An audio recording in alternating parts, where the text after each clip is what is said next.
আচ্ছা, আমরা আরেকটা ক্লাসে লিপিড শেষ করেছি, কার্বোহাইড্রেটের লাস্ট পার্টটা লিপিডটা।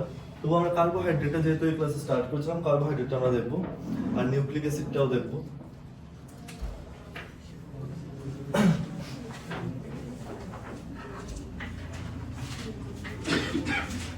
কার্বোহাইড্রেটে আমরা অলরেডি কতটুকু পলিস্যাকারাইড, হোমোপলিস্যাকারাইড দেখেছি, মানে জাস্ট নামগুলো দেখেছি হোমোপলিস্যাকারাইড।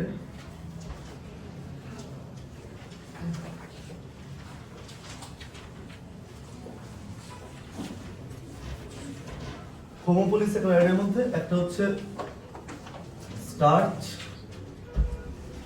আর এটা হচ্ছে গ্লাইকোজেন, আর অনেকগুলো আছে, but only this two homopolysaccharide actually act as storage carbohydrate. এগুলো স্টোরের জন্য কিছু একটা এনার্জি স্টোর করে রাখার জন্য কাজে লাগছে। বাকি যতগুলো পলিস্যাকারাইড আছে যেমন cellulose, chitin, those are structural polysaccharide, those are not used for storage. So starch and glycogen are for storage of sugar থেকে ডাইরেক্টলি আমাদের সেল এনার্জি পায় থ্রু গ্লাইকোলাইসিস। তো যদি স্টার্চ আর গ্লাইকোজেন সুগারকে স্টোর করে রাখে, তো ফার্স্ট কোশ্চেন অ্যারাইজ করে কি ওরা ডাইরেক্টলি সুগারকে কেন স্টোর করে না? Why not storing glucose? Simple monosaccharide হিসেবে স্টোর করে রাখলেই তো পারতো। যদি শুধু মনোস্যাকারাইড স্টোর করে রাখতো, অনেকগুলো, সে 1000টা মনোস্যাকারাইডকে স্টোর করে রেখেছে,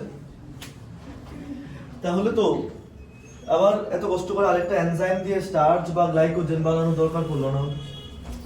মনোস্যাকারাইডগুলো ডাইরেক্টলি ইউজও করতে পারলাম হলে গ্লাইকোলাইসিসের জন্য। স্টার্চ হলে বা গ্লাইকোজেন হলে এগুলোকে আবার আগে ব্রেক করতে লাগবে, ব্রেক করে যেটা বের হবে ওইটাকে আমি এরপরে ইউজ করবো ফর গ্লাইকোলাইসিস।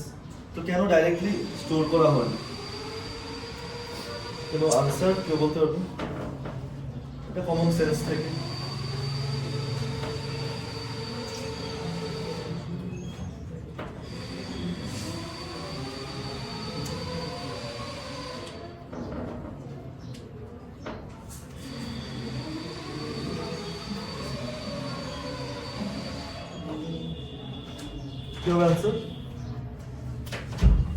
দেখো, শুধু যদি মনোমার্স গুলোকে স্টোর করে রাখে, অনেকগুলো নাম্বার অফ সলিউট সেলের মধ্যে যত ইনক্রিজ করতে থাকবে, increased concentration of solute leads to high osmolarity.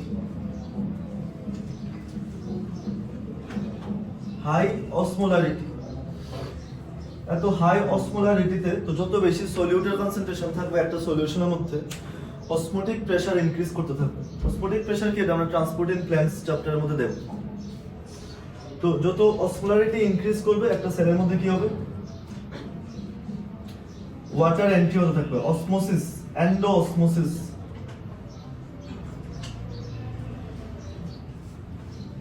তো সেলের মধ্যে জল ঢুকতে থাকবে, সেলের মধ্যে জল ঢুকতে থাকলে একটা সময় সেলটা বার্স্ট হয়ে যাবে। তো সেলটা কোনোভাবেই এতগুলো মনোস্যাকারাইডকে স্টোর করার মতো কি হচ্ছে না, কম্পেটেবল না। বেশি মনোস্যাকারাইড স্টোর করলে অসমোলারিটি বেড়ে যাবে, অসমোলারিটি বাড়লে পাশের সেলসগুলো থেকে জল আসতে থাকবে সেলটার মধ্যে, এরপরে সেলের ডেথ হয়ে যাবে। এই জন্য সবসময় চেষ্টা করে কি এক একটা সেল পলিস্যাকারাইড ফর্মে স্টোর করার জন্য।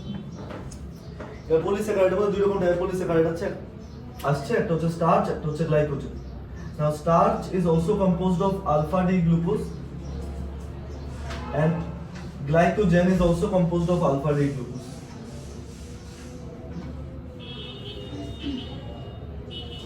ঠিক আছে, দুটোর মধ্যে ডিফারেন্স কি?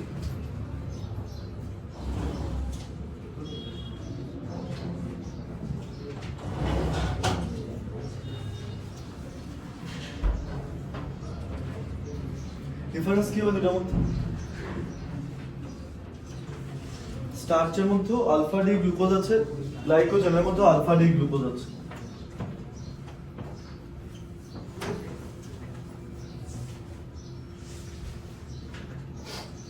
তো যদি একটা ফান্ডামেন্টাল কোয়েশ্চেন দেখি দেন why there are two different polymer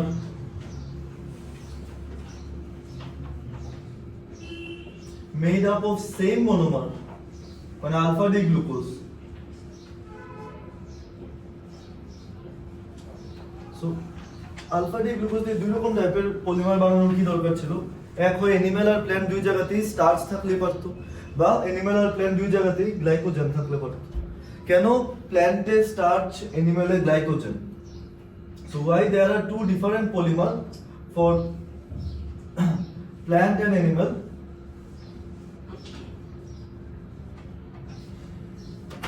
Although they are composed of same monomer.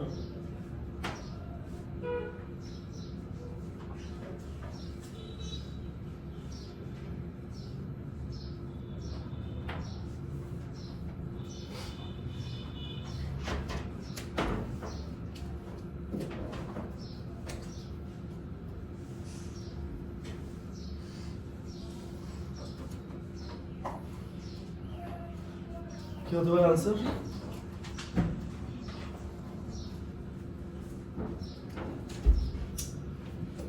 স্টার্চের কিছু স্ট্রাকচার কি দেখেছিলাম আমরা আগের দিন?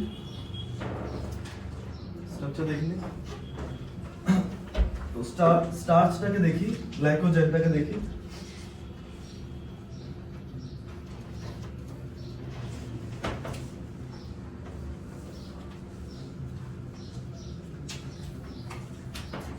স্টার্চের মধ্যে আলফা ডি গ্লুকোজ আছে। লাস্ট ক্লাসে তো আমরা আলফা ডি গ্লুকোজের স্ট্রাকচার দেখেছিলাম। আলফা ডি গ্লুকোজের স্ট্রাকচারটা এরকম ছিল, এদিকে নিচের দিকে OH-টা, বাকি এদিকেও OH আছে, এগুলো আমি লিখিনি। মানে একটা আলফা ডি গ্লুকোজ আরেকটা আলফা ডি গ্লুকোজের সাথে যখন বন্ড ফর্মেশন করে, এরকম একটা আলফা 1,4 গ্লাইকোসাইডিক বন্ড ফর্ম হয়।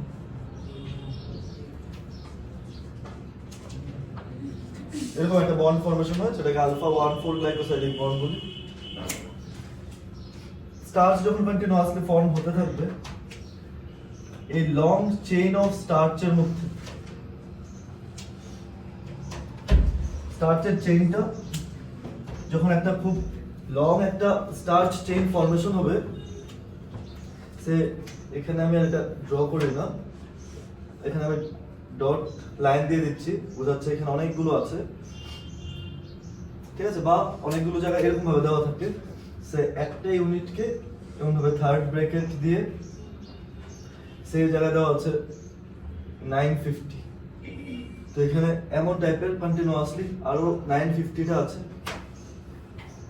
আর এরপর 1 2 সে 952টা সুগার ইউনিট দিয়ে একটা স্টার্চ ফর্মেশন হয়েছে। স্টার্চ আরো বেশি থাকে, 4000 5000 ইউনিট থাকে। আমি দেখছি একটা ছোট একটা স্টার্চ মলিকিউল। এই লং স্টার্চ চেইনটার মধ্যে একদম রাইট মোস্ট এন্ড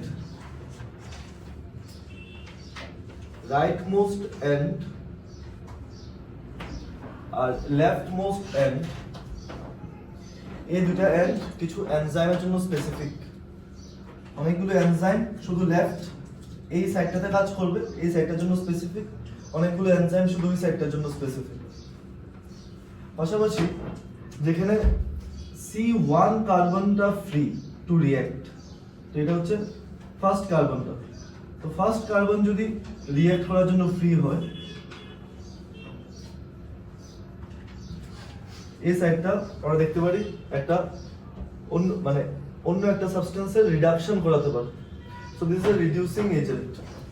তো এই সাইডটা রিডাকশন রিঅ্যাকশন করাতে পারে, তো আমরা এই সাইডটাকে বলি রিডিউসিং এন্ড।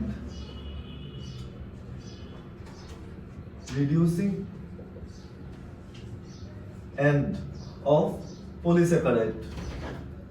আর এই সাইডটাকে রিডিউসিং এন্ডের রেসপেক্টে নাম দিয়ে দেওয়া হচ্ছে নন রিডিউসিং এন্ড। তো প্রোটিনের মধ্যে যেমন N টার্মিনাল C টার্মিনাল ছিল, আমরা যখন প্রোটিন পড়েছিলাম, তো সে প্রোটিনের চেইন এরকম ছিল, আলফা হেলিক্স, কিন্তু আলফা হেলিক্স হোক বিটা প্লিটেড শীট হোক একটা সাইডকে আমরা বলতাম এন টার্মিনাল আর একটা সাইডকে আমরা বলতাম সি টার্মিনাল। তো প্রোটিনের মধ্যে যেমন এন টার্মিনাল সি টার্মিনাল ছিল, সেম ভাবে পলিস্যাকারাইডের মধ্যে একটা এন্ডকে আমরা বলছি রিডিউসিং এন্ড আর একটা এন্ডকে নন রিডিউসিং এন্ড।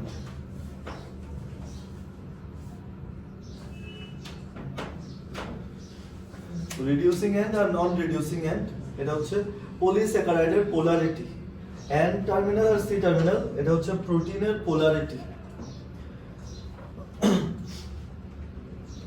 তো এবার স্টার্চের মধ্যে কনস্ট্যান্টলি যে বন্ডটা আমরা দেখতে পাচ্ছি এটা হচ্ছে আলফা 1,4 বন্ড, গ্লাইকোসাইডিক বন্ড। এই বন্ডগুলো হচ্ছে আলফা 1,4 গ্লাইকোসাইডিক বন্ড। এবার স্টার্চের মধ্যে দুই রকম টাইপের কি দেখা যায়, স্টার্চের দুটো ডিফারেন্ট ভার্সন। অনেকগুলো জায়গার মধ্যে দেখা যায় কি স্টার্চ একটা আনব্রাঞ্চড চেইন বানিয়ে রেখেছে। তো তাহলে টু ফর্মস অফ স্টার্চ। আমি তো একটা এই যে লাস্ট কোশ্চেনটা আমি এখানে যেটা মুছে ফেললাম এই কোশ্চেনটার আনসার এখনো হয়নি, এটা দেখবো যে প্ল্যান্টে কেন স্টার্চ, অ্যানিমালে কেন গ্লাইকোজেন, কি ফান্ডামেন্টাল ডিফারেন্স। তো আমি এখানে ফার্স্টে দেখছি যে টু ফর্মস অফ স্টার্চ। তো starch is naturally found in two form, একটাকে আমরা বলছি amylose, amylose is a form of starch, আর একটাকে আমরা বলছি অ্যামাইলোপেকটিন।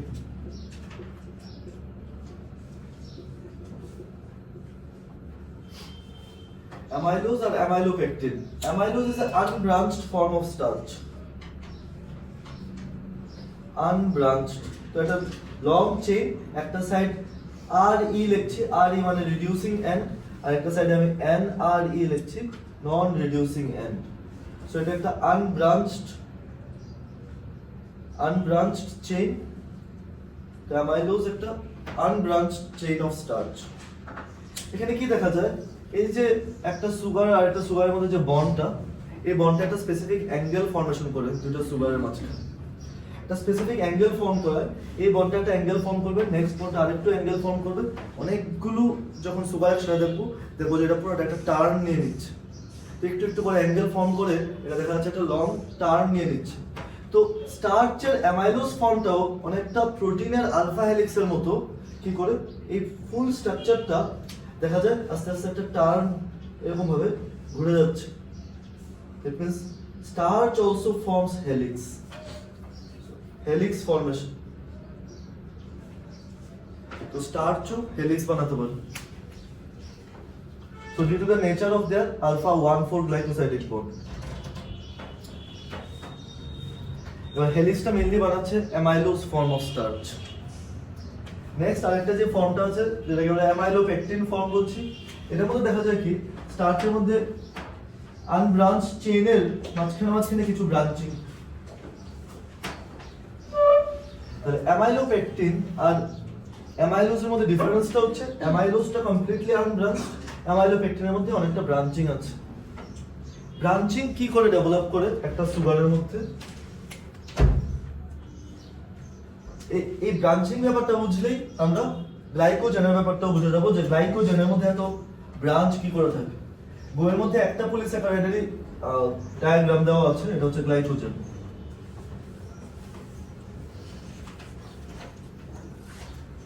আর গ্লাইকোজেনের মতোই অনেকটা অ্যামাইলোপেকটিন। তো স্টার্চের যে ফর্মটা অ্যামাইলোপেকটিন এটা অনেকটা গ্লাইকোজেনের মতো। তো স্টার্চের ফর্মটাকে আমি বোঝার চেষ্টা করি, সে এই ব্রাঞ্চিং পয়েন্ট এটা কি করে ডেভেলপ করলো, এই জায়গায় ব্রাঞ্চ কি করে আসে। সুগার আর সুগার তো জাস্ট আলফা 1,4 বানিয়ে একটা চেইন বানাচ্ছিল। আমি যদি একদম ছোট করে সুগারগুলোকে দেখি, সে এটা একটা সুগার আর একটা সুগারের সাথে আলফা 1,4 দিয়ে কানেক্টেড, আবার আলফা 1,4 দিয়ে কানেক্টেড। এটা একটা লং চেইন বানাচ্ছে এদিকে। 1,4 যদি শুধু আলফা 1,4 গ্লাইকোসাইডিক বন্ড থাকে তাহলে কোনো ব্রাঞ্চিং হওয়ার কথা নয়। ব্রাঞ্চিং হওয়ার জন্য আরেকটা ছোট একটা চেইন, সুগারের চেইন, সেখানে একটা চেইন, এটার মধ্যে আলফা 1,4 গ্লাইকোসাইডিক বন্ড আছে। দেখতে পাচ্ছ, এটাতেও আলফা 1,4 গ্লাইকোসাইডিক বন্ড আছে। এই সুগারটা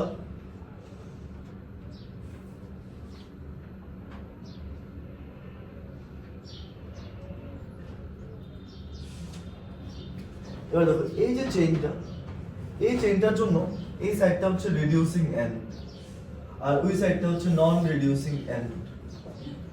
এই চেইনটার জন্য এই সাইডটা হবে রিডিউসিং এন্ড, এই দিকটা হবে নন রিডিউসিং এন্ড। তাহলে এটা একটা চেইন, এটা আরেকটা চেইন। এই দুটো চেইনের মাঝখানে যদি মাঝখান দিয়ে ইন্টারঅ্যাকশন হয়, ইন্টারঅ্যাকশন তখনই সম্ভব যদি দেখো যে এখানে এটা হচ্ছে ফার্স্ট কার্বনটা ছিল এই সুগারের, এটা ছিল ফোর্থ কার্বনটা, এর জন্য আলফা 1,4 ছিল।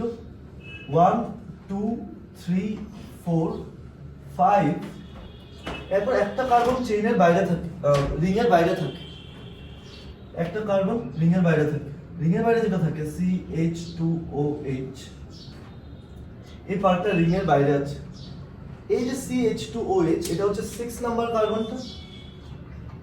এই 6 নাম্বার কার্বনের OH যদি আরেকটা চেইনের ফার্স্ট কার্বনের OH এর সাথে রিঅ্যাক্ট করে, বুঝা যাচ্ছে? তাহলে এই চেইনটার ফার্স্ট কার্বনের OH আর মাঝখান থেকে এই চেইনটার যে কোনো একটা সুগারের 6 নাম্বার কার্বনের OH যদি রিঅ্যাক্ট করে, তাহলে এখানে আমার একটা বন্ড ফর্মেশন হবে, যেটাকে আমরা বলবো আলফা 1 আর এটা কত 6, alpha 1,6 glycosidic bond. Only due to this alpha 1,6 glycosidic bond, what happens? Branching. এই যে ব্রাঞ্চ, যে জায়গাগুলো থেকে ব্রাঞ্চিং পয়েন্ট আছে, এখানে আছে কি আলফা 1,6, আর বাকি যেখানে কোনো ব্রাঞ্চিং নেই এখানে শুধু আলফা 1,4 চলছে। তাহলে যদি সুগারের কোনো একটা পলিস্যাকারাইডের মধ্যে ব্রাঞ্চ হতে হয়, তাহলে এটা এখন আমার দেখতে এরকম লাগবে, একটা এরকম চেইন ছিল আর এটার মধ্যে আরেকটা চেইন উপর থেকে এসে বাইন্ড করেছে। তাহলে এখানে যে ব্রাঞ্চিং পয়েন্টটা, এটাকে আমরা বলছি this is due to alpha 1,6 glycosidic bond. But যে আলফা 1,6 গ্লাইকোসাইডিক বন্ডের পরে ব্রাঞ্চিংটা হয়ে গেছে, এখন এই যে পলিস্যাকারাইডটা, এই পলিস্যাকারাইডটার মধ্যে কয়টা রিডিউসিং এন্ড আর কয়টা নন রিডিউসিং এন্ড? এটার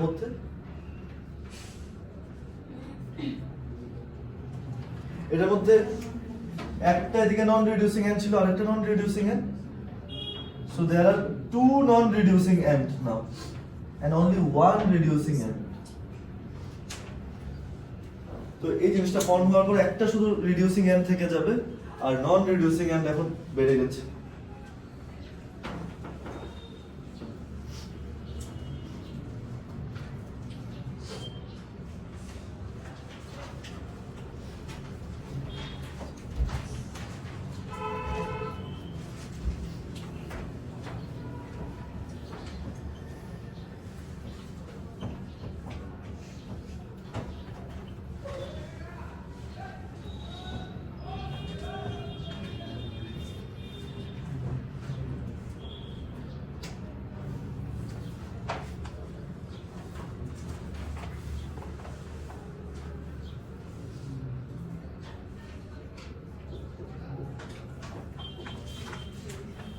সেলুলোজ যদি দেখি, সেলুলোজের মধ্যে আছে beta D glucose. Beta D গ্লুকোজের মধ্যে যে সুগার ইউনিট গুলো আছে, তবে সুগার গুলোকে এমন ভাবে ড্র করব যে ফার্স্ট কার্বনের OH-টাকে উপরের দিকে লিখব, OH-টা উপরের দিকে লিখছি। তো শুধু ফার্স্ট কার্বনের OH-টাই উপর দিকে থাকবে, ফোর্থ কার্বনের OH তো নিচের দিকে থাকবে। তো ফোর্থ কার্বনের OH নিচের দিকে থাকলে ওদের মাঝখানে যে গ্লাইকোসাইডিক বন্ডটা ফর্মেশন হয়, এটা দেখতে অনেকটা এরকম দেখায়, এমন একটা গ্লাইকোসাইডিক বন্ড ফর্মেশন। এই গ্লাইকোসাইডিক বন্ডটা কোনো রোটেশন অ্যালাউ করে না, তো চেইনগুলো একদম স্ট্রেট থাকে। কেমন টাইপের গ্লাইকোসাইডিক বন্ড হলে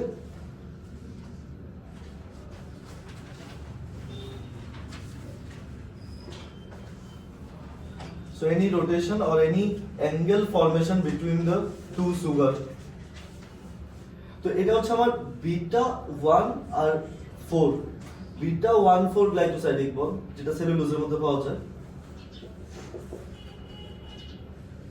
এখানে কোনো অ্যাঙ্গেল ফর্মেশন হয় না, তাই সেলুলোজ গুলো সব সময় আনব্রাঞ্চড নন হেলিক্যাল স্ট্রেট চেইন।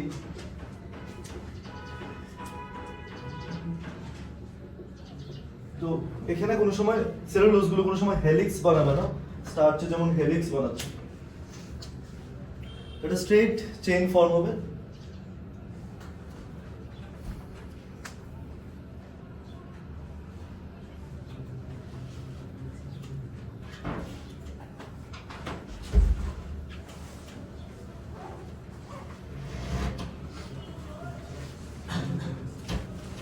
এবার গ্লাইকোজেন সেমই, জাস্ট স্টার্চের অ্যামাইলোপেকটিনটার মতো গ্লাইকোজেন, জাস্ট ডিফারেন্সটা হচ্ছে গ্লাইকোজেনের মধ্যে there are large number of increased number of branches, অনেকগুলো ব্রাঞ্চ থাকে। তো একটা স্টার্চ মলিকিউলের মধ্যে যদি 5টা 6টা ব্রাঞ্চ থাকে, একটা গ্লাইকোজেনের মধ্যে 300-400টা ব্রাঞ্চ থাকে। তো গ্লাইকোজেনের মধ্যে অনেকগুলো ব্রাঞ্চ থাকে, যেমন আমাদের বইয়ে একটা ডায়াগ্রাম এরকম দেওয়া আছে।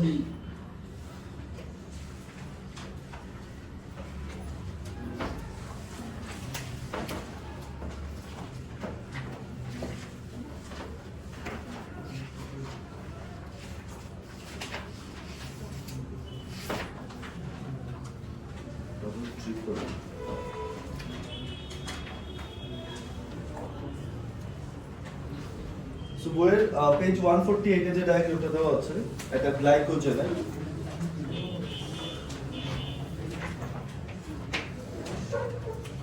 ফার্স্টে তো কোশ্চেন হচ্ছে how many non reducing end আর হাউ মেনি রিডিউসিং এন্ড।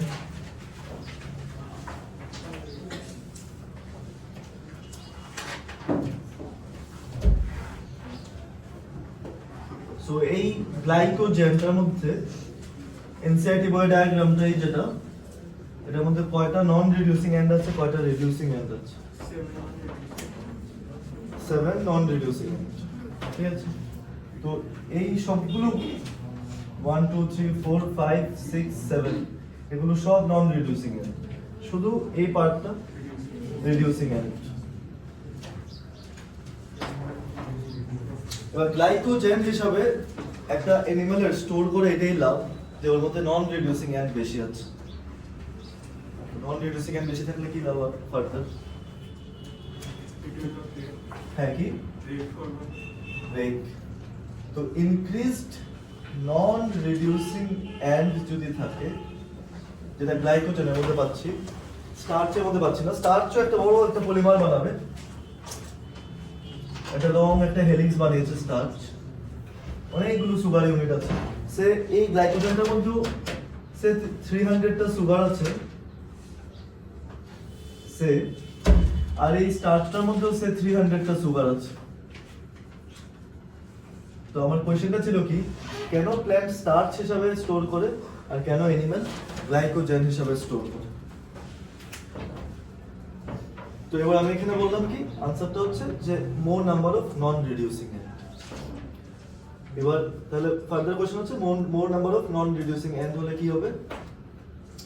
তাহলে এখানে একটা এনজাইম আছে, যে এনজাইমটার নাম গ্লাইকোজেন ফসফোরাইলেজ। একটা এনজাইম আছে গ্লাইকোজেন ফসফোরাইলেজ। এই এনজাইমটা, সাপোজ এটা একটা এনজাইম, এই এনজাইমটা এসে নন রিডিউসিং এন্ড গুলোর মধ্যে বসতে পারে। ও এসে নন রিডিউসিং এন্ড এর মধ্যে বাইন্ড করে নন রিডিউসিং এন্ড থেকে একটা একটা করে গ্লুকোজ ইউনিটকে রিলিজ করতে থাকে। তার যত বেশি নন রিডিউসিং এন্ড কি হবে, এত বেশি number of glucose per unit time এই মলিকিউলটা রিলিজ করতে পারবে। তো কি হতে হচ্ছে যে তোমার কাছে একটা মলিকিউল আছে যেখানে 300 সুগার, আর একটা মলিকিউল আছে যেটা 300 সুগার। এখানে 300 সুগারের মধ্যে এন্ড নন রিডিউসিং এন্ড আছে 7টা। যদি 7টা নন রিডিউসিং এন্ড থাকে সে আমি যদি ধরি যে এই এনজাইমটার ইফিসিয়েন্সি 1 ইউনিট বা একটা রিঅ্যাকশন করবে পার সেকেন্ড। তো আমি যদি বলি যে এই এনজাইমটা 1 সেকেন্ডে একটা রিঅ্যাকশন করবে, তাহলে এই মলিকিউলটা পার সেকেন্ডে 7টা সুগার ইউনিট রিলিজ করতে পারছে। কারণ এমন এনজাইম আরো অনেকগুলো আছে সেলের মধ্যে এমন না যে একটাই এনজাইম আছে। সেলের মধ্যে যেহেতু আরো অনেকগুলো এনজাইম আছে, প্রত্যেকটা এনজাইম পার মিনিটে একটা করে সুগার ইউনিট রিলিজ করবে। তো এই জিনিসটা, এই মলিকিউলটা পার মিনিটে 7টা সুগার রিলিজ করতে পারবে। এখানেও সে 7টা এনজাইম আছে, কিন্তু ওর মধ্যে নন রিডিউসিং এন্ডই আছে একটা। যদি নন রিডিউসিং এন্ড একটা থাকে, তো 1 মিনিটে একটাই রিলিজ হবে।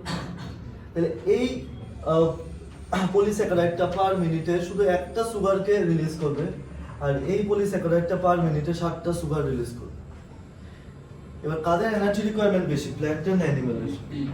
অবভিয়াসলি অ্যানিমালের মধ্যে মুভমেন্ট হচ্ছে,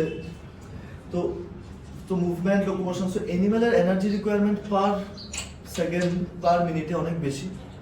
তো অ্যানিমালের মধ্যে এই জিনিসটা স্টোর করে বেশি লাভ, কারণ যে কোনো সময় চাইলে তাড়াতাড়ি করে অনেকগুলো সুগারকে রিলিজ করতে পারবে। অ্যানিমালের মধ্যে এটা যদি স্টোর করতো, তাহলে আমরা চাইলেও মাসেলে, actually glycogen is stored in muscle and liver. Maximum glycogen আমাদের মাসেলের মধ্যে থাকে বা লিভারের মধ্যে থাকে। তো মাসেলের মধ্যে যখন এনার্জি দরকার পড়ে, গ্লাইকোজেন ব্রেক হওয়া শুরু হয়। এবার গ্লাইকোজেন যদি এখানে স্টার্চ থাকতো, তাহলে অনেক কম এনার্জি রিলিজ হলো, কম সুগার ইউনিট রিলিজ হলো। তো কি দেখতে পাচ্ছি যে more number of non reducing end means more glucose can be liberated per unit time.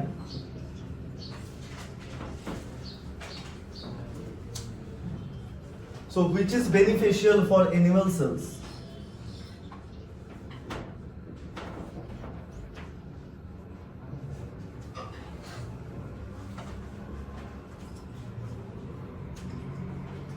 প্ল্যান্টের তো এনার্জি রিকোয়ারমেন্ট নেই, সো প্ল্যান্ট স্টার্চ হিসেবে স্টোর করলেই চলে। তো আমরা এখন বুঝতে পারছি যে গ্লাইকোজেন আর স্টার্চের দুইটা ডিফারেন্ট ফান্ডামেন্টাল ওয়েতে নেচার সুগারকে স্টোর করে রেখেছে প্ল্যান্ট আর অ্যানিমালের মধ্যে।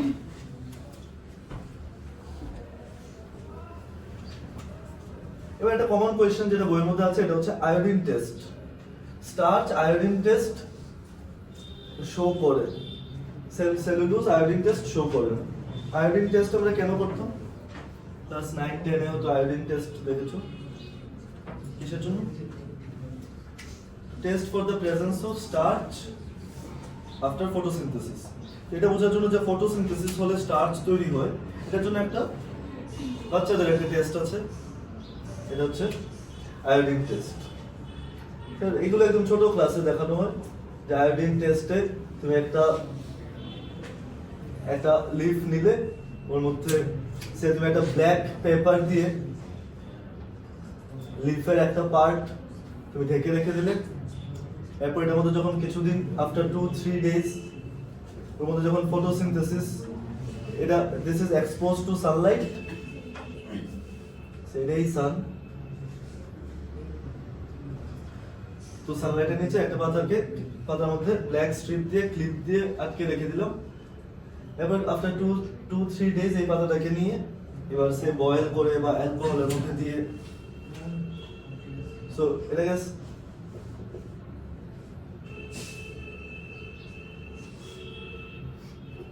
বয়েলিং ওয়াটারের মধ্যে এই পাতাটাকে রেখে, এবার যদি এটার মধ্যে আমি আয়োডিন সলিউশন দিতে থাকি, আয়োডিন সলিউশনের মধ্যে ডিপ করে, তাহলে দেখবো কি এই লিফটার মধ্যে শুধু ওই রিজিয়নটাকে ছেড়ে দিলে, এতটুক জায়গা ছেড়ে দিলে, বাকি জায়গাটার কালার টোটালি চেঞ্জ হয়ে গেছে, বাকি জায়গাটা ব্লুইশ ব্ল্যাক দেখাচ্ছে।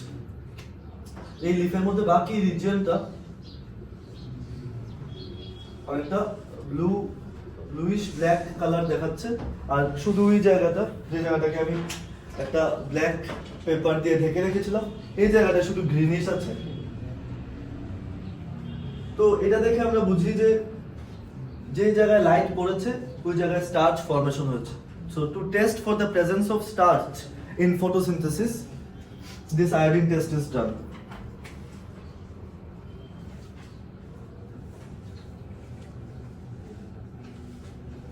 তো স্টার্চ তৈরি হয় সানলাইটের এক্সপোজার পেলে পরেই। তো এটা একটা easy type of experiment. Presence of starch or synthesis of starch is a result of photosynthesis.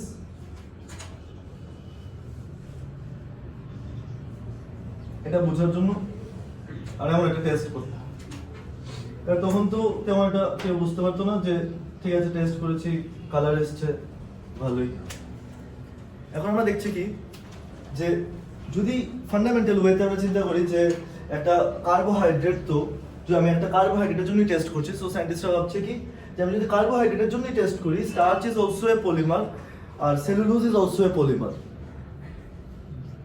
যদি আয়োডিনটা কোনো একটা কার্বোহাইড্রেটের পলিমারের সাথে রিঅ্যাক্ট করে, তাহলে কেন এটা সেলুলোজের সাথে রিঅ্যাক্ট করছে না, কেন এটা স্টার্চের সাথে রিঅ্যাক্ট করছে?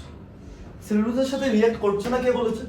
এখান থেকে আমরা দেখতে পাচ্ছি ফুল লিফের মধ্যে সেল আছে, পাতাটার মধ্যে সেল আছে, সেলের মধ্যে সেল ওয়াল আছে, সেল ওয়ালের মধ্যে সেলুলোজ আছে। মানে কি যে জায়গাগুলো ব্লু ব্ল্যাক কালার দেখাচ্ছে ওইখানেও সেলুলোজ আছে, যে জায়গাগুলো ব্লু ব্ল্যাক কালার দেখাচ্ছে না ওইখানেও সেলুলোজ আছে। ফুল লিফটার মধ্যে সেলুলোজ আছে।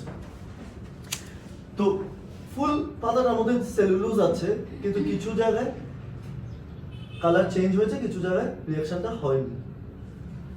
এবার আমরা বলছি ঠিক আছে যে জায়গাগুলোর মধ্যে কালার চেঞ্জ হয়েছে এখানে স্টার্চ আছে, এখানে স্টার্চ নেই।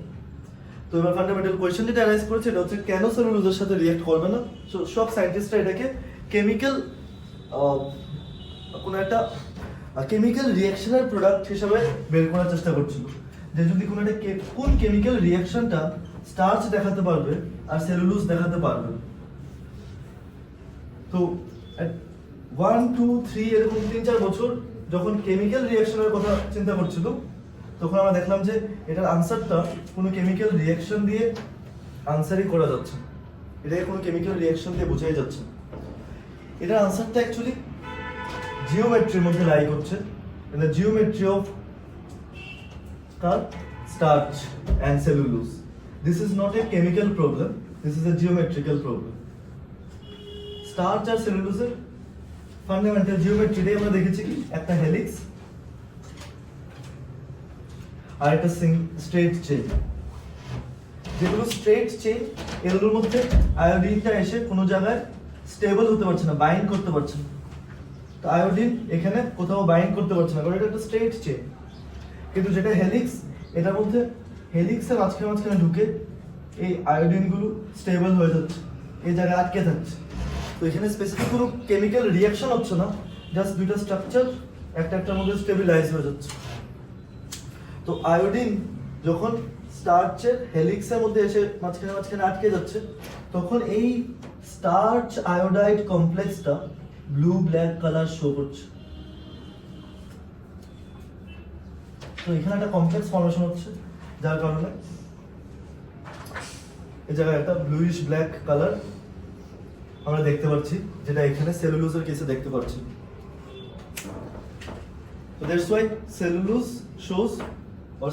shows negative iodine test, starch shows positive iodine test.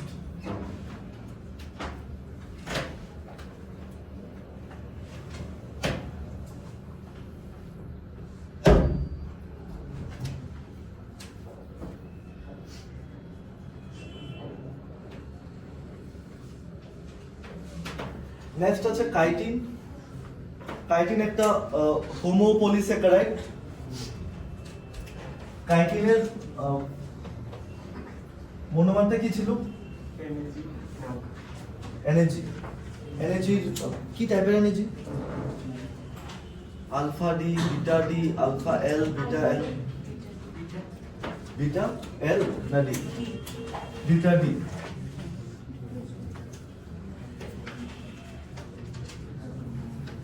So beta D and acetyl glucosamine. Well, N acetyl glucosamine এটা কি কেমন টাইপের মনোমার দেখো এটা একটা গ্লুকোজ, এটা জাস্ট একটা মডিফাইড গ্লুকোজ। তো আমরা যেমন গ্লুকোজের স্ট্রাকচার বারবার ড্র করছিলাম, এখানে জাস্ট একটু বিটা গ্লুকোজটাকে ড্র করব।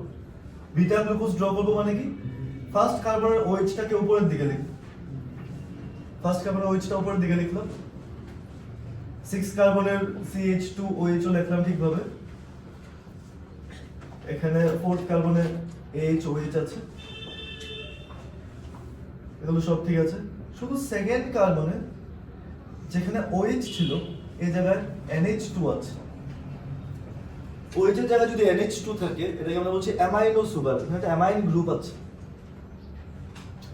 তো যদি সেকেন্ড কার্বনে অ্যামাইন গ্রুপ থাকে তো এটার নাম হচ্ছে সে 2 অ্যামাইনো গ্লুকোজ, বা এটাকে আমি অন্যভাবে লিখতে পারি গ্লুকোসামাইন। এটা গ্লুকোসামাইন। এবার এই গ্লুকোসামাইনের মধ্যে আমি কি করব, গ্লুকোসামাইনের মধ্যে একটা এসিটাইল গ্রুপ অ্যাড হবে। এখান থেকে একটা H রিপ্লেস করে এখানে যদি একটা এসিটাইল গ্রুপ অ্যাড করা যায়, দিস এসিটাইল গ্রুপ। তো এই গ্লুকোজটার মধ্যে এখানে অ্যামাইন গ্রুপ OH-টাকে রিপ্লেস করেছে, এবার অ্যামাইন গ্রুপের একটা H কে রিপ্লেস করেছে একটা এসিটাইল গ্রুপ। এসিটাইল গ্রুপটা গ্লুকোসামাইনের সাথে connected with the help of N nitrogen. তো এখানে আমি বলতে পারি N acetyl glucosamine. So this is the structure of NAG। এই জিনিসটাই বারবার রিপিট হবে কাইটিনের কেসে।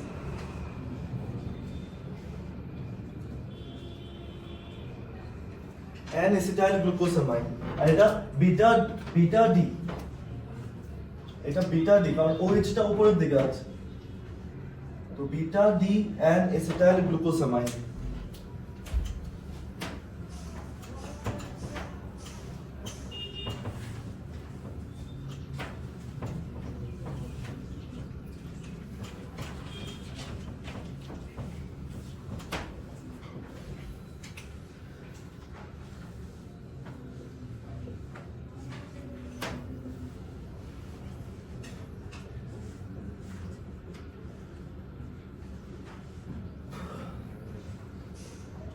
Inulin is made up of beta D fructose,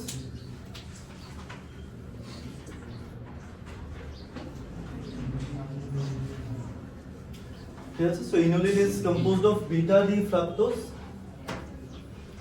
আর beta D fructose এর মধ্যে this is one of the smallest polysaccharide.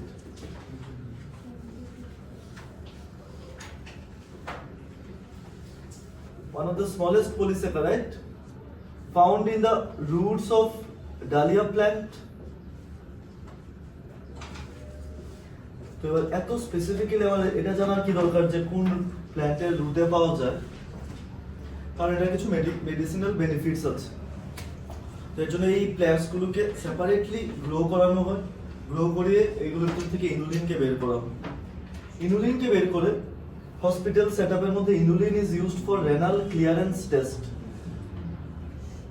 Renal clearance test, ঠিক। এবার রেনাল ক্লিয়ারেন্স টেস্টটা মানে কি, সে একটা মানুষের এমন কিছু প্রবলেম আছে বা সাসপেক্টেড কিডনি প্রবলেম, সে একটা মানুষের হাত ফুলে গেছে, পা গুলো ফুলে গেছে, চোখের নিচে জল জমে গেছে, চোখের নিচটাও ফুলে গেছে। তো ডক্টরের কাছে গেছে পরে এটা অনেকটা সাসপেক্ট করা যাচ্ছে যে হয়তো কিডনিতে কোনো একটা অসুবিধা আছে। কিডনিতে অসুবিধা থাকলে বডির মধ্যে অনেকগুলো জায়গায় জল জমে যায়। তো এবার কিডনিতে অসুবিধা আছে, তো ডক্টর বলেছে কি যে অ্যাটলিস্ট 24 আওয়ারের ইউরিন একটা বাকেটের মধ্যে বা হসপিটালের মধ্যে 24 আওয়ার ইউরিন অ্যানালাইসিস করানো। যে কোনো নেফ্রোটিক সিনড্রোম বলে কিছু আছে, নেফ্রাইটিস বলে আছে, এগুলো সব কিছুর মধ্যে 24 আওয়ারের ইউরিন আউটপুটকে অ্যানালাইজ করানো। তো ইনুলিন কি করা হয় হসপিটালের মধ্যে, ওই পেশেন্টটার মধ্যে কি করবে, সে 100 গ্রাম বা হ্যাঁ সে 100 গ্রাম ইনুলিন ওই মানুষটার মধ্যে একটা স্যালাইন, ঠিক আছে, একটা নর্মাল স্যালাইনের বোতল দিয়ে একটা মানুষের মধ্যে ফুল ইনুলিনটাকে ঢুকিয়ে দেওয়া হবে, ইনজেক্ট করে দেওয়া হবে ব্লাডের মধ্যে। এবার ব্লাডের মধ্যে যে ইনুলিনকে ইনজেক্ট করা হয়েছে, এতটা ইনুলিন ওই মানুষটার ভিতরে গেছে, যাওয়ার পরে ইনুলিনের কোনো কাজ নেই, আমাদের বডিতে ইনুলিন মেটাবলাইজই হয় না। ইনুলিনটা মানুষটার বডির মধ্যে ঢুকে সারা বডির মধ্যে সার্কুলেট করে কিডনি কি করবে, this is smallest polysaccharide, so kidney এটাকে আস্তে আস্তে এক্সক্রিট করে দিতে পারবে, কারণ কিডনির মধ্যে এটা রিঅ্যাবজর্পশন হবে না। যেসব মলিকুলের রিঅ্যাবজর্পশন হয় না এগুলো ইউরিন দিয়ে বের হয়ে যায়। তো ইনুলিন ফুললি আমাদের ইউরিন দিয়ে বের হয়ে যাওয়ার কথা। তো এবার 24 আওয়ারের ইউরিনটাকে কালেক্ট করলে 24 আওয়ারে নর্মাল অ্যাভারেজ হেলদি পার্সনের কেসে 1.5 লিটার ইউরিন হওয়ার কথা। এই ইউরিনটার মধ্যে যদি ইনুলিনকে কেমিক্যাল অ্যানালাইসিস করা হয়, ওই মানুষটার মধ্যে যেহেতু ইনুলিন দেওয়া হয়েছিল, কেমিক্যাল অ্যানালাইসিস করলে ফুল আমরা 100 গ্রাম বা মোরলেস 100 গ্রাম ইনুলিন পাওয়ার কথা। কিন্তু যদি এমন হয় যে একটা মানুষের মধ্যে ইনুলিন তো ইনজেক্ট করা হয়েছে ঠিক আছে, কিন্তু পরে যখন আফটার 24 আওয়ার ইউরিনটাকে কালেক্ট করে যখন টেস্ট করা হয়েছে, দেখা গেছে জাস্ট ওইখানে ইউরিনের মধ্যে জাস্ট 10 গ্রাম ইকুইভ্যালেন্ট ইনুলিন আছে, মানে কি 90 গ্রাম এখনো এক্সক্রিট হয়নি, বডির ভিতরে আছে। 90 গ্রাম যদি বডির ভিতরে থাকে, দ্যাট মিনস ওর কিডনিটার মধ্যে অসুবিধা আছে, কিডনি ঠিকভাবে ফিল্টার করতে পারছে না। এটা দিয়ে আমরা বুঝতে পারছি যে আমাদের কিডনি ঠিকভাবে সবকিছু ক্লিয়ার করতে পারছে নাকি, রেনাল ক্লিয়ারেন্স টেস্ট। তো ইনুলিন দিয়ে আমরা এটা মেজার করতে পারছি যে কিডনি ঠিকভাবে ফিল্টার করতে পারছে না পারছে। So it has some medicinal purpose.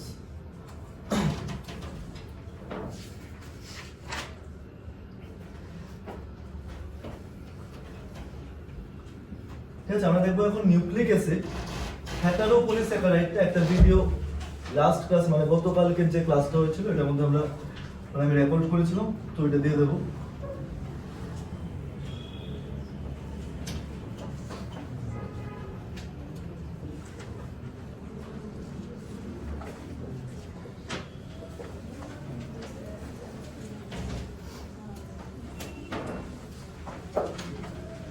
So nucleic acid যতগুলো পলিমার আমরা এখন পর্যন্ত দেখেছি, কার্বোহাইড্রেট প্রোটিন এই দুটোই দেখেছি, ওরা polymer. Lipid is not a polymer. Nucleic acid is the only polymer which can replicate itself, ও নিজের রেপ্লিকেশন নিজে করতে পারবে, বাকি কোনো পলিমার নিজেকে রেপ্লিকেট করতে পারবে। এবার নিউক্লিক অ্যাসিডের মনোমার হচ্ছে নিউক্লিওটাইড।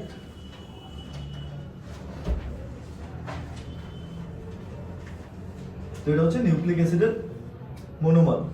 এবার নিউক্লিক অ্যাসিডের যে মনোমারটা, নর্মালি মনোমার একরকম টাইপেরই হয়, কিন্তু মনোমারের ভিতরে আবার ফার্দার কিছু কম্পোনেন্ট আছে। This monomer is itself composed of 3 sub unit. তো নিউক্লিক অ্যাসিডের মনোমারটা আবার 3টা ডিফারেন্ট কনস্টিটিউয়েন্ট দিয়ে তৈরি।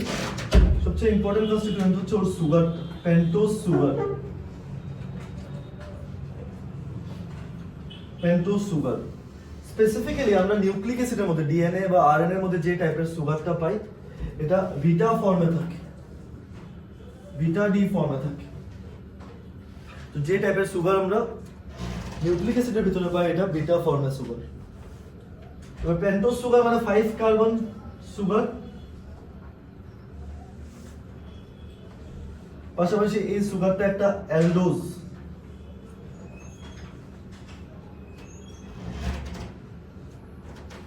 এবার পেন্টোজ সুগার, ঠিক আছে, পেন্টোজ সুগারটার মধ্যে দেখি। পেন্টোজ সুগার যদি নরমাল ফর্মুলা হতো, যেমন C6H12O6 হেক্সোজ সুগার, পেন্টোজ সুগারের নরমাল ফর্মুলা হলো C5H10O5, এটা এমন একটা ফর্মুলাটা হলো। কিন্তু এই মলিকুলার ফর্মুলার সুগারটাকে আমরা বলছি ribose sugar. This is ribose. আমি যদি এই মলিকুলার ফর্মুলা থেকে একটা অক্সিজেন সরিয়ে দিই, তো একটা অক্সিজেন সরানো মানে ডিঅক্সি, বাকি সব ঠিক রেখে শুধু একটা অক্সিজেন সরিয়ে দিচ্ছে, সো এটার নাম হচ্ছে ডিঅক্সি রাইবোজ।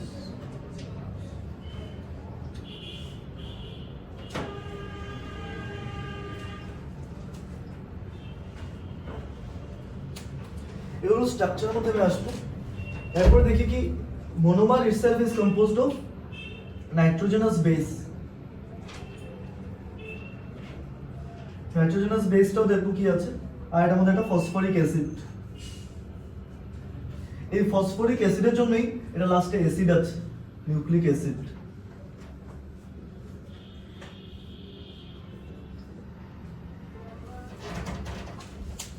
সো এটা হচ্ছে আমার নিউক্লিক অ্যাসিডের একটা মনোমার একই জিনিস দিয়ে তৈরি। এবার মনোমারের মধ্যে এই সুগারটার উপর বেস করে দুই রকম টাইপের নিউক্লিক অ্যাসিড। সুগারটা যদি রাইবোজ হয় তাহলে ribo nucleic acid RNA, ribo nucleic acid. সুগারটা যদি ডিঅক্সিরাইবোজ হয় তাহলে ডিঅক্সিরাইবো নিউক্লিক অ্যাসিড DNA। তাহলে আমরা দেখছি RNA আর DNA মেইনলি সুগারটার উপর বেস করে হয়ে গেছে।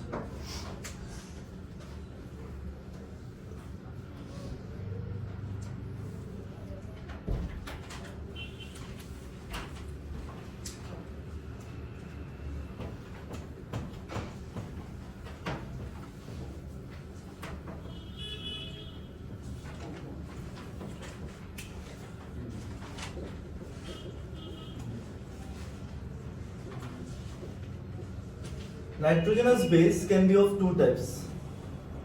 ফার্স্টে দেখেন নাইট্রোজেনাস বেস মানে কি, এগুলো কিছু organic compound which are cyclical in nature। তো সাইক্লিক, আর এটাকে আমরা বলতে পারি হেটারোসাইক্লিক। তো heterocyclic organic compound with nitrogen and carbon in the main ring and acts as base, or it has basic nature। তাহলে ফার্স্টে তো এটা একটা এমন একটা অর্গানিক কম্পাউন্ড যেটা হেটারোসাইক্লিক। হেটারোসাইক্লিক মানে কি, মানে রিং এর মধ্যে ডিফারেন্ট টাইপের, আমি যদি একটা সাইক্লোপেন্টেন ড্র করি, মানে সাইক্লোপেন্টেন ড্র করি, সবগুলো কর্নারে যদি কার্বনই থাকে তাহলে এটা হয়ে যাবে হোমোসাইক্লিক, কারণ সেম অ্যাটম আছে প্রত্যেকটা কর্নারে। তো দিস ইজ হোমোসাইক্লিক। হেটারোসাইক্লিক মানে যদি ডিফারেন্ট অ্যাটম থাকে, একটা নাইট্রোজেন আছে, একটা আরেকটা জায়গায় কার্বন আছে, তো এখানে যদি নাইট্রোজেন থাকতো মাঝখানে বা অন্য কোনো অ্যাটম থাকতো তাহলে এটা হলো হেটারোসাইক্লিক কম্পাউন্ড। তো যেমন বেনজিন ইজ এ হোমোসাইক্লিক রিং। তো নাইট্রোজেনাস বেসগুলো হেটারোসাইক্লিক হয়। এবার নাইট্রোজেনাস বেসগুলো দুই রকম টাইপের হতে পারে, একটাকে আমরা বলছি পিউরিন, এটা হচ্ছে পেরিমেটিন।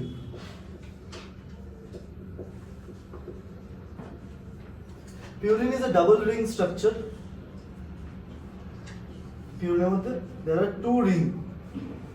One is hexagonal ring, another is pentagonal ring. তো পিউরিনের মধ্যে এমন দুটো রিং থাকবে, একটা হেক্সাগোনাল একটা pentagonal. pyrimidine is a single ring structure. Single ring structure, আর এটা হেক্সাগোনাল রিংই হবে।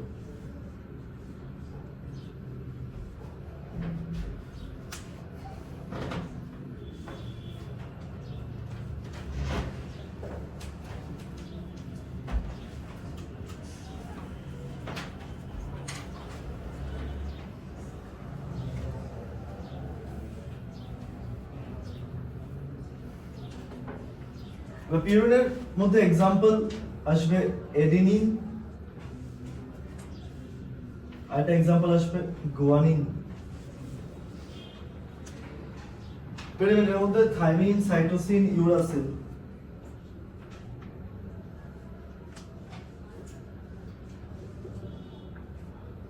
So these are the three different types of pyrimidine. Thymine is almost same as that of uracil. Thymine এর chemical structure আর uracil এর chemical structure almost same. শুধু একটা methyl গ্রুপের difference. That's why thymine is also called 5-methyl uracil. Uracil এর 5 নম্বর কার্বনে শুধু একটা methyl group লাগিয়ে দিলে এটা হয়ে যায় থাইমিন। 5-methyl uracil। তো এই জিনিসটা আরেকটা জিনিস বুঝতে হেল্প করে যে পৃথিবীর মধ্যে প্রথম যে নিউক্লিক অ্যাসিডটা ছিল এটা আরএনএ ছিল, ডিএনএ ছিল না। আরএনএ থেকে আস্তে আস্তে ডিএনএ হয়েছে বাই কেমিক্যাল মডিফিকেশন। ওইগুলো আমরা পরে দেখবো। আরএনএ ওয়ার্ল্ড হাইপোথেসিস একটা কনসেপ্ট আছে। So purine and pyrimidine, these are the two different types of nitrogenous base.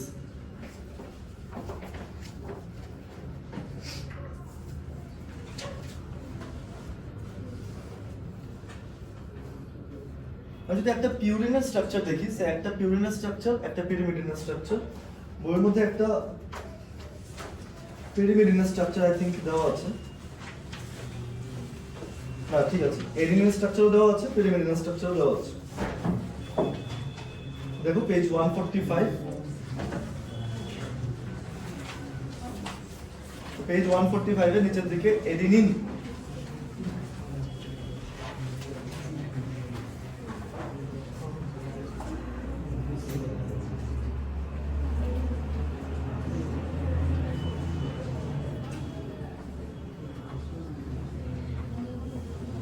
এই স্ট্রাকচারগুলো মনে রাখতে লাগবে, এই পেজের প্রত্যেকটা স্ট্রাকচার মনে রাখতে লাগবে। বায়োমলিকুলস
তো দেখো একটা জিনিস মনে রাখতে লাগবে যে পিউরিনের মধ্যে আমি যদি নাম্বারিং করে দেবো, নাম্বারিংটা এখান থেকে স্টার্ট হয় 1 2 3 4 5 6 7 8 9।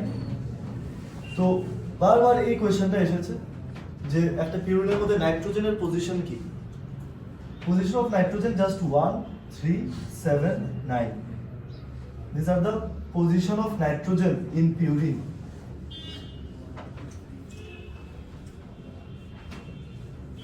তো পিউরিনের রিং এর মধ্যে নাইট্রোজেনের পজিশন, এই কোশ্চেনটা অনেকবার এসেছে। সেম ভাবে পিরিমিডিনের রিং এর মধ্যে নাইট্রোজেনের পজিশন। তো আমি যদি একটা পিরিমিডিন, যেটা বইয়ের মধ্যে দেওয়া আছে ইউরাসিল,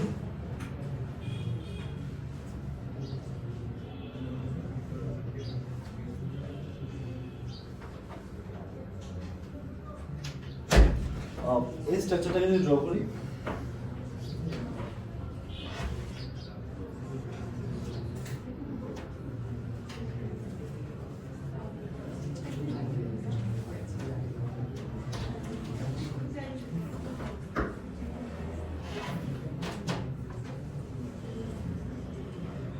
তো এটা হচ্ছে আমার ইউরাসিলের স্ট্রাকচার।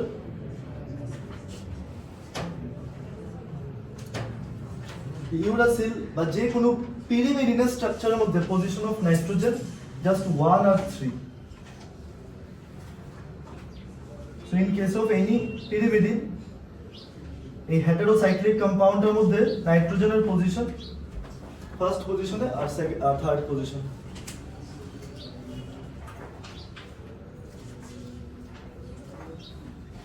সো একটা পিউরিন, একটা পিরিমিডিনের স্ট্রাকচার আমরা দেখছি।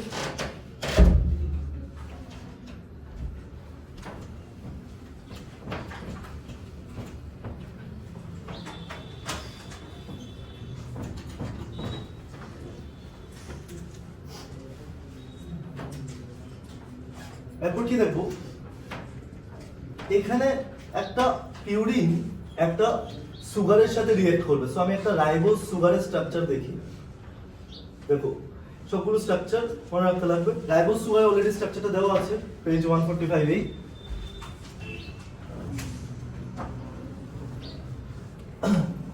এটা রাইবোজ সুগার যদি স্ট্রাকচার দেখি, এখান থেকে আমি 1 2 3 4 5 নাম্বার কার্বনটা বাইরের দিকে আছে।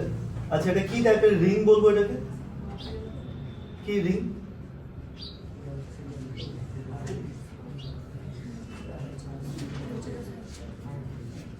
সুগারের মধ্যে সুগারের রিং কি টাইপের হতে পারে? পাইরানোজ আর ফিউরানোজ। এটা কি রিং? ফিউরানোজ।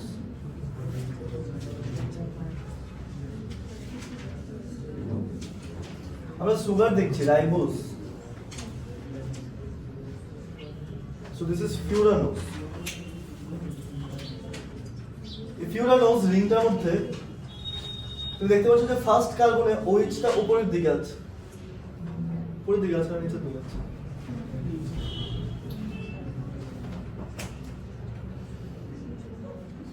ও একদম উপরে যে স্ট্রাকচারটা আছে পেজ 145 এর একদম লেফট মোস্ট আপার কর্নারে গ্লুকোজ এরপর রাইবোজ আছে, ওইখানে OH-টা নিচের দিকে দেওয়া আছে। নিচের দিকে দেওয়া থাকলে অবভিয়াসলি এটা হবে আলফা ডি রাইবোজ। কিন্তু নরমাল আরএনএ আর ডিএনএ তে যেটা পাওয়া যায় এখানে সবসময় OH-টা উপরের দিকে থাকে, কারণ ওইখানে গিয়ে নাইট্রোজেনাস বেস রিঅ্যাক্ট করবে। তো আমি এই স্ট্রাকচারটাকে আবার এখানে না এঁকে আমি এখানে জাস্ট একটা রেক্ট্যাঙ্গেল দিয়ে জাস্ট এখানে লিখে দিচ্ছি যে এডিনিন এসেছে। তো যদি একটা রাইবোজ সুগারের সাথে যদি এডিনিন রিঅ্যাক্ট করে, এডিনিনের তো স্ট্রাকচার আছে, একটা স্ট্রাকচার আছে, এত বড় স্ট্রাকচার, তো আমি এটা বারবার লিখছি না, আমি লিখে যেটা বলি যে জাস্ট এডিনিন আর এই রাইবোজ সুগার, এটা রাইবোজ সুগার, ওর সেকেন্ড কার্বনে OH আছে, থার্ড কার্বনে OH আছে। যদি এটা ডিঅক্সি রাইবোজ সুগার হতো তাহলে সেকেন্ড কার্বনে OH-টা থাকলো না হতো। তো দেখো রাইবোজ সুগারে কি হয়, সেকেন্ড কার্বন OH-টা ডিঅক্সি রাইবোজ সুগারে এই অক্সিজেনটা থাকে না। দ্যাট মিন্স ডিঅক্সি রাইবোজ সুগারটা যদি আমি এখানে ড্র করি সবকিছু রাইবোজ সুগারের মতোই লিখবো, শুধু সেকেন্ড কার্বনে নিচে এখানে H দেব যেখানে OH ছিল, তাই এখানে একটা অক্সিজেন কম, ডিঅক্সি, বাকি সব সেম।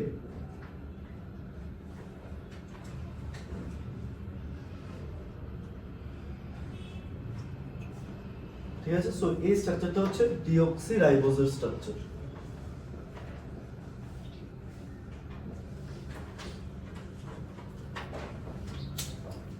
তো মেইন ডিফারেন্সটা হচ্ছে সেকেন্ড কার্বন OH, এটাও অনেক ইম্পর্টেন্ট কোশ্চেন, যদিও এটা ক্লাস 12 এর জন্য অনেক ইম্পর্টেন্ট প্রশ্ন।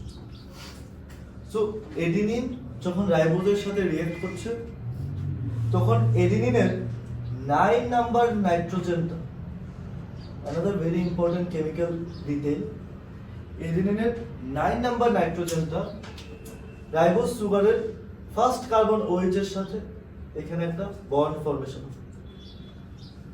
তো যে বন্ডটা ফর্ম হবে এটা সুগারের ফার্স্ট কার্বনের OH আর পিউরিনের 9 নাম্বার নাইট্রোজেন রিঅ্যাক্ট করবে, 9 নাম্বার NH-টা রিঅ্যাক্ট করবে। তো এখানে যে বন্ডটা ফর্মেশন হবে এটাকে আমরা একটা গ্লাইকোসাইডিক বন্ড বলি, কারণ সুগার অ্যাসোসিয়েটেড আছে।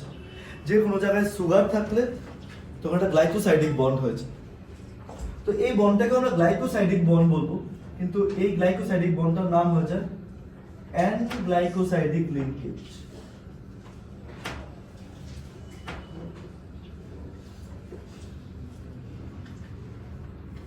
তো এটা একটা ইম্পর্টেন্ট কোয়েশ্চেন যে কোনো নিউক্লিওটাইডের মধ্যে সুগার আর নাইট্রোজেনাস বেস কি টাইপের বন্ড দিয়ে অ্যাটাচ থাকে। তো সুগার আর nitrogenous base N glycosidic linkage দিয়ে অ্যাটাচ থাকে। ঠিক আছে, এবার ফিফথ কার্বনের যে OH-টা it will react with what, phosphoric acid.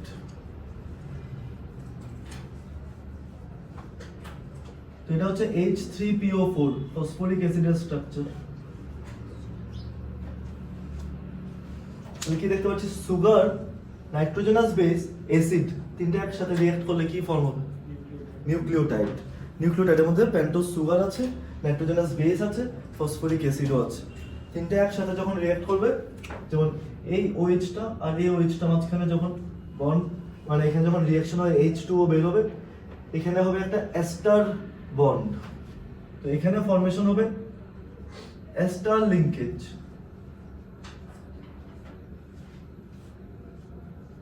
What are the different types of bond or different types of linkage found in a nucleotide?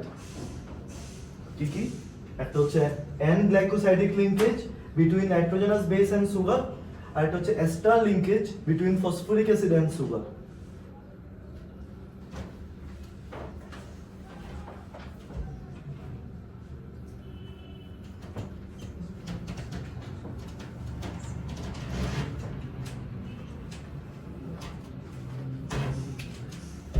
তো দেখো এটা হচ্ছে এখন আমার একটা নিউক্লিওটাইডের স্ট্রাকচার, যেটাকে আমি মনোমার বলছি, ডিএনএ বা RNA.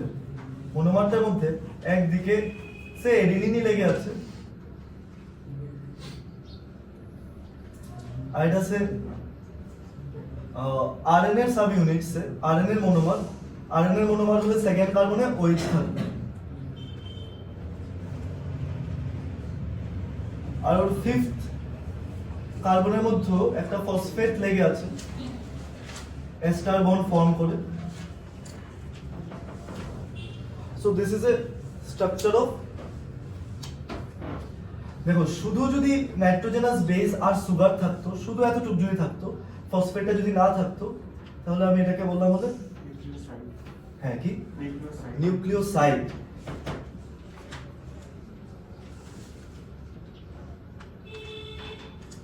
Very good. So nucleoside আমাদের অনেক কাজে লাগে। যেমন এই যে নিউক্লিওসাইডটা, এই নিউক্লিওসাইডের একটা নাম আছে, এডিনিন আর রাইবোজ সুগার যদি থাকে একসাথে, কি বলেছি, এ মানে এডিনিন, ওর সাথে যদি কোন সুগারটা, রাইবোজ সুগারটা যদি থাকে একসাথে, তখন এটা নাম হয়ে যায় এডিনোসিন।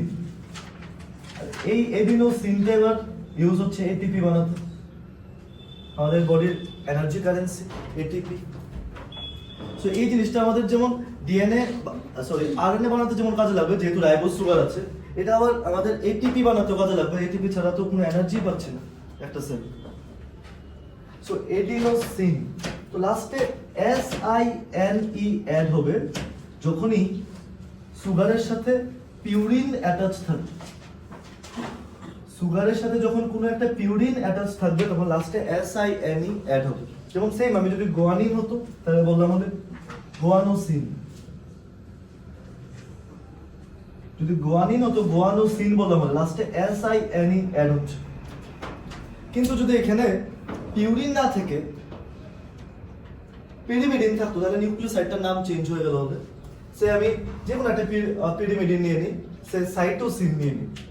তো সাইটোসিন লাস্টে তো SINE আছে, কিন্তু ওর সাথে যখনই রাইবোজ অ্যাড হয়ে যাবে, সাইটোসিনের সাথে যখন রাইবোজ অ্যাড হবে, তখন যে নিউক্লিওসাইডটা তৈরি হবে, এটা তখন নিউক্লিওসাইড বলবো না, সুগার আর নাইট্রোজেনাস বেস। সো সাইটোসিন আর রাইবোজ যখন একসাথে অ্যাড হবে, তখন এটার নাম হয়ে যাবে সাইটিডিন, লাস্টে DINE অ্যাড হবে। সো পিরিমিডিনের কেসে লাস্টে DINE অ্যাড হবে, পিউরিনের কেসে লাস্টে SINE অ্যাড হবে during the formation of nucleoside.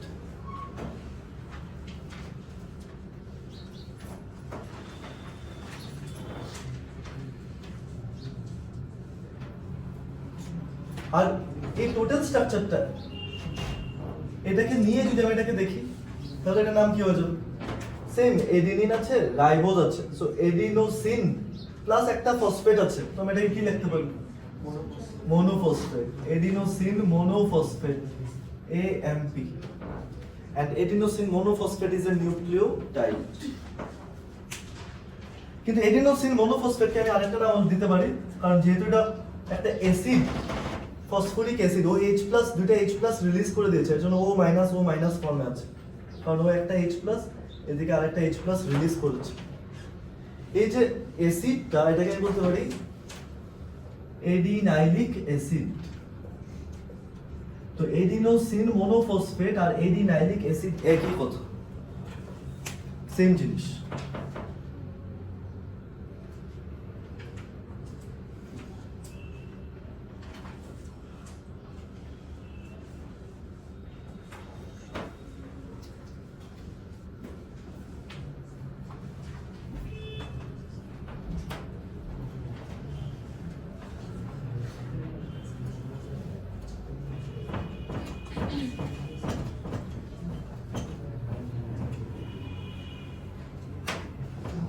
So এখানে আমরা এরকম একটা কমন কোয়েশ্চেন দেখি যে তোমাকে এটা কোশ্চেনের মধ্যে আসলো যে which of the following is a monomer of DNA.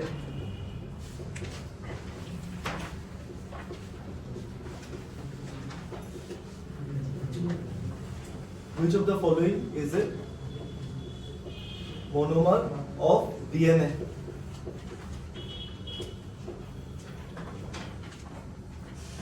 একটা অপশন দিল থাইমিন,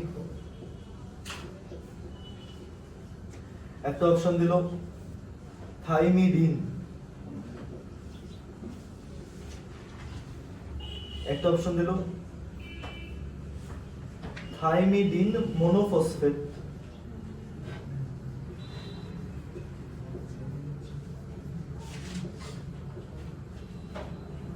আরেকটা অপশন দিল ডিটিএমপি।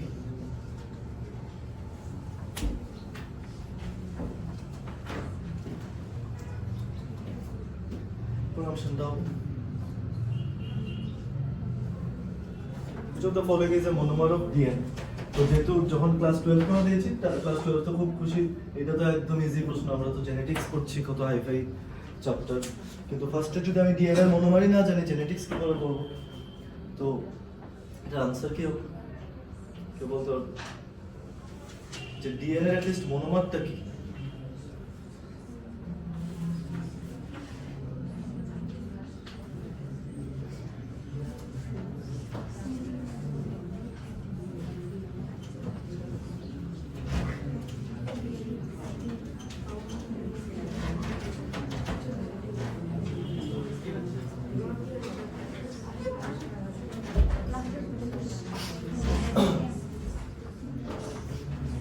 তো দেখো ডিএনএ মানে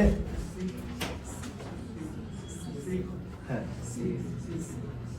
আচ্ছা সো এখানে মনোফসফেট আছে, মানে একটা ফসফেট আছে, থাইমিডিন মানে থাইমিন প্লাস সুগার, মানে এটা একটা নিউক্লিওটাইড, এটা একটা নিউক্লিওটাইড, কিন্তু এটা থাইমিডিন কখনোই বলতে পারি থাইমিডিন যখন থাইমিন কার সাথে অ্যাটাচ হবে? সুগারের সাথে অ্যাটাচ হবে, রাইবোজের সাথে অ্যাটাচ হবে। ডিএনএ এর মধ্যে কি আছে, রাইবোজ না ডিঅক্সিরাইবোজ? ডিঅক্সিরাইবোজ। সো ডিঅক্সিরাইবোজের জন্য সামনে এখানে ডি বসেছে, ডিঅক্সিথাইমিডিন মনোফসফেট। সো এটা আনসার হবে ডি টিএমপি। বুঝতে পারছো? কারণ এটা ডিএনএ মনোমার বলছে।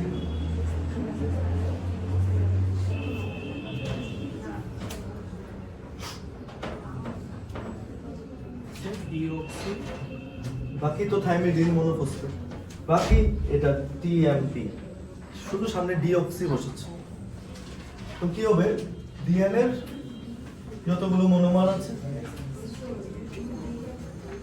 সামনে ডিঅক্সি থাকবে, deoxy thymidine monophosphate, deoxy adenosine monophosphate, guanosine monophosphate, cytidine monophosphate, কিন্তু সামনে ডিঅক্সি থাকতে লাগবে। আর আমি যদি এটাকে অ্যাসিড ফর্মেও লিখি, তাহলে আমার এখানে লিখতে লাগবে যে deoxy thymidylic acid,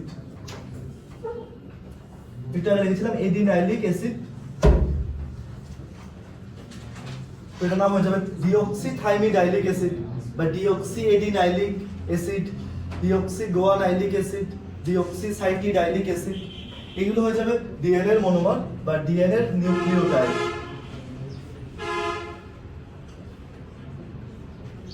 DNA nucleotides. RNA nucleotide এমনই থাকবে, জাস্ট ডিঅক্সি কিছু বসবে না, আর থাইমিনটা নরমালি থাকে না আরএনএ এর মধ্যে। কিন্তু অ্যাডভান্সড ক্লাসেসে আমরা দেখব যে থাইমিনও আরএনএ তে থাকতে পারে, যেমন টিআরএনএ এর ভিতরে থাইমিনও থাকে।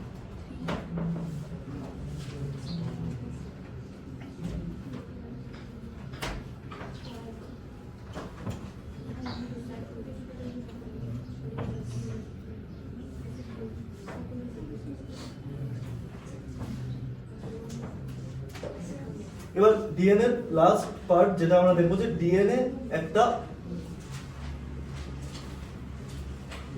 ডিএনএ কে আমরা বলতে পারি ডিএনএ বা আরএনএ হচ্ছে পলিনিউক্লিওটাইড। যেমন স্টার্চ একটা পলিস্যাকারাইড, প্রোটিন কে আমরা পলিপেপটাইড বলি, সেম ভাবে ডিএনএ বা আরএনএ হচ্ছে polynucleotide. So DNA is a polynucleotide. But normally DNA সবচেয়ে বা কারেন্টলি অ্যাকসেপ্টেড মডেল যেটা ওয়াটসন এন্ড ক্রিক মডেল,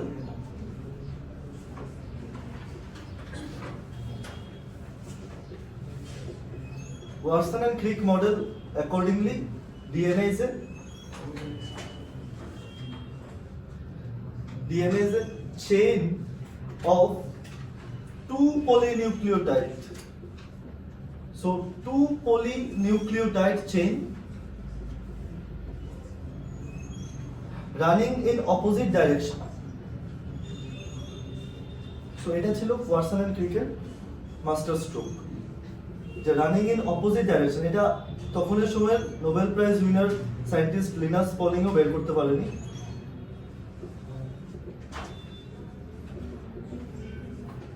যে ডিসকভারিটার জন্য ওরা নোবেল প্রাইজ পেয়েছিল। সো কি দেখবো যে ডিএনএর মধ্যে অ্যাটলিস্ট আমার দুইটা নিউক্লিওটাইডের মাঝখানে কি বন্ড ফর্মেশন হচ্ছে। তো ফার্স্ট একটা বন্ড, আমি যদি একটা ডিএনএ স্ট্রাকচার দেখি, একটা নিউক্লিওটাইড দেখি ডিএনএ, সে ডিএএমপি। ডিএএমপি হলে কি হবে? আগে তো আমার এটা বসাতে লাগবে, মানে এডিনিন। এরপর আমার সেকেন্ড কার্বনে ওএইচটাকে সরিয়ে দেবো, শুধু এইচ বসাবো। থার্ড কার্বনে ওএইচ বসাবো, আর ফিফথ কার্বনে এখানে ফসফেট আছে। ফিফথ কার্বনে ফসফেট আছে। তো এটা একটা ডিএএমপি, ডিঅক্সি এডিনোসিন মনোফসফেট। সে এই মনোমারটা আরেকটা মনোমারের সাথে অ্যাটাচ হলে পরে তো পলিমার বানাতে পারবে। তো আরেকটা মনোমার যদি আমি এখানে নিই, সে ডিজিএমপি টাকে যদি নিই, ডিজিএমপি কে নিলাম, তো সেম এমন একটা সুগার জাস্ট ড্র করব।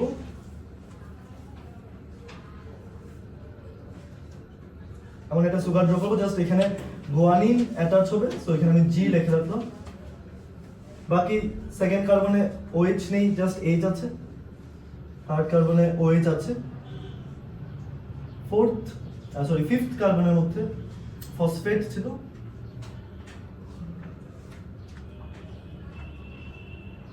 এই ফসফরিক অ্যাসিডের এখানে একটা ওএইচ, আমি সে এইচ প্লাস রিলিজ করে নিই, ওএইচ।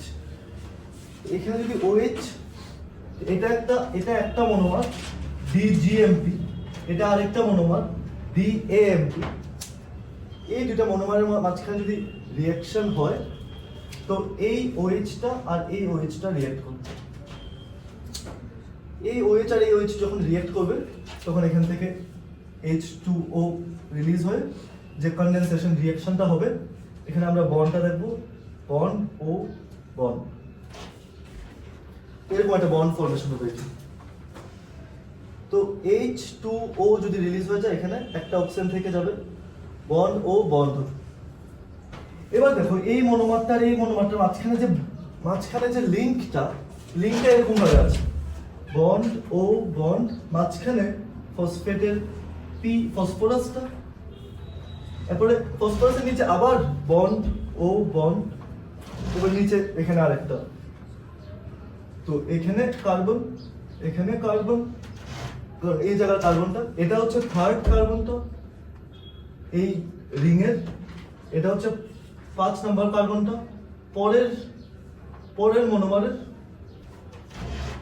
তাহলে দেখতে পাচ্ছি এই ইউনিটটা যে কানেকশনটা বানিয়েছে এমন একটা লিঙ্কেজ দিয়ে, বন্ড ও বন্ড, মাঝখানে ফসফেট, আবার বন্ড ও বন্ড। এই বন্ডসগুলোকে আমরা বলছি এস্টার বন্ড, কিন্তু এই এস্টারটার মাঝখানে কি আছে? ফসফেট আছে। ফসফেট ওর এদিকেও একটা এস্টার, এদিকে একটা এস্টার, এরপর ফসফেট, আবার এদিকে একটা এস্টার, ফসফোডাই এস্টার। এই বন্ডটার নাম হচ্ছে ফসফোডাই এস্টার বন্ড, যেটা ডিএনএ তে বা আরএনএ তে আমরা পাই।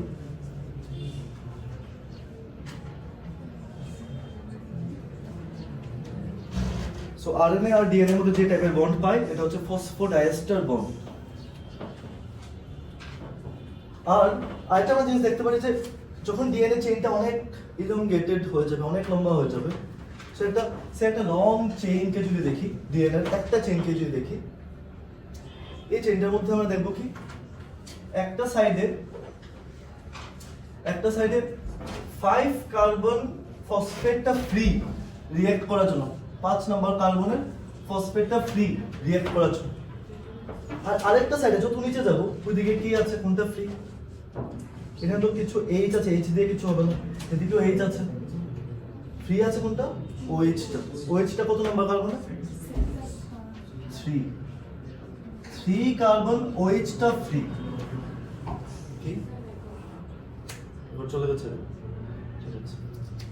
তো এখানে 3rd কার্বন ওএইচটা ফ্রি, তো এটার নাম হয়ে যাচ্ছে 5 প্রাইম 3 প্রাইম। সো ডিএনএ এর মধ্যে 5 প্রাইম 3 প্রাইম কি হচ্ছে ডিএনএ এর পোলারিটি। তো আমরা 3টা ডিফারেন্ট পোলারিটি দেখেছি। প্রোটিনের পোলারিটি NC, কার্বোহাইড্রেটের polarity reducing end non reducing end, DNA RNA এর পোলারিটি 5 প্রাইম 3 প্রাইম।